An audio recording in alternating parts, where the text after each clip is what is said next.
Good day and welcome again to day 99 of your daily Live Light devotionals. Romans 1 verse 20.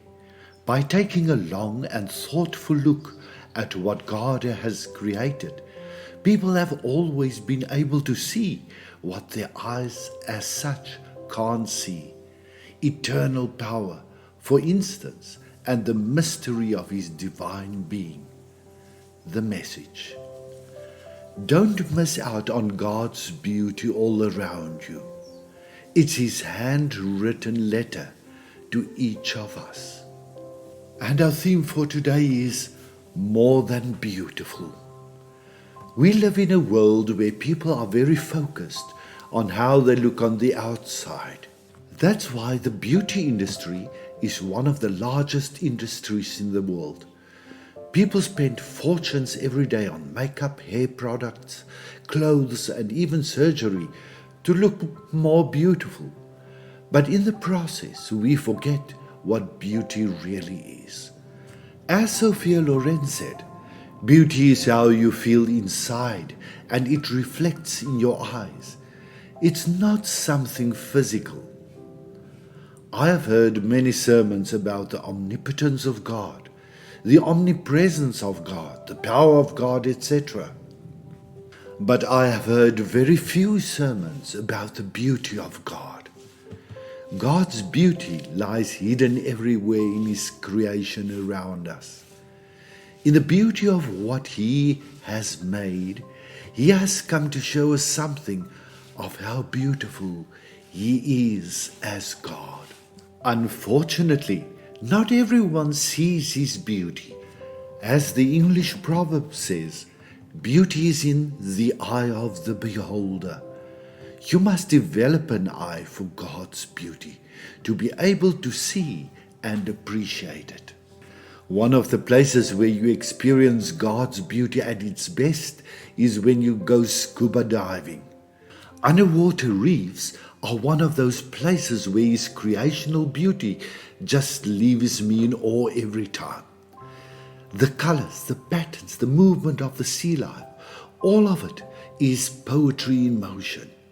But to really see and appreciate it, the water has to be clear. The clearer the water, the more beautiful you see what's around you. The world we live in, with its focus on outer beauty, has also muddied the water so much that most people can no longer see and appreciate God's beauty.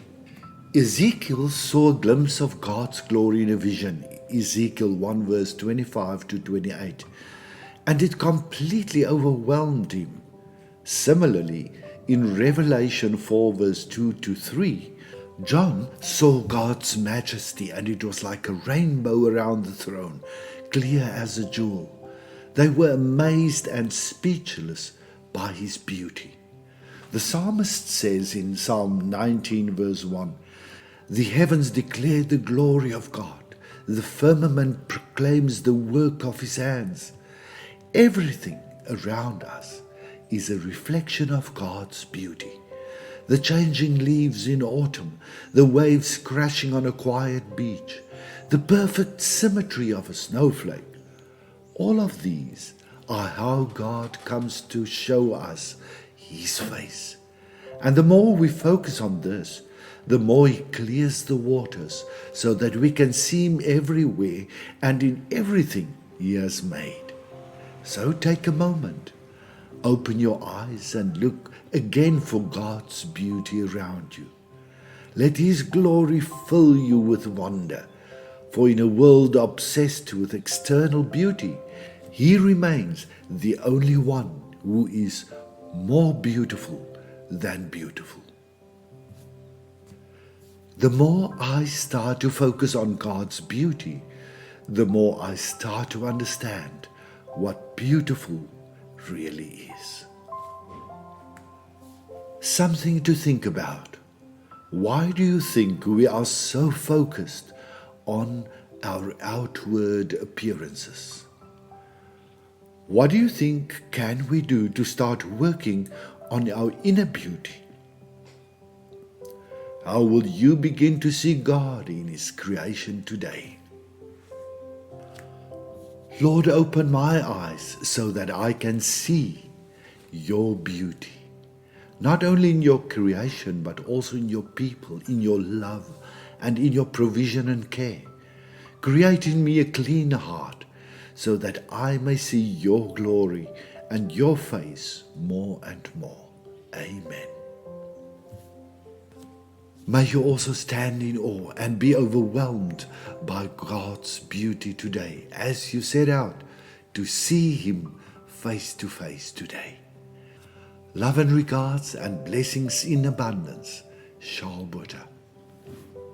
For more inspiration, you're more than welcome to visit our Live Light Community Facebook page or our Live Light Community YouTube channel. Shalom.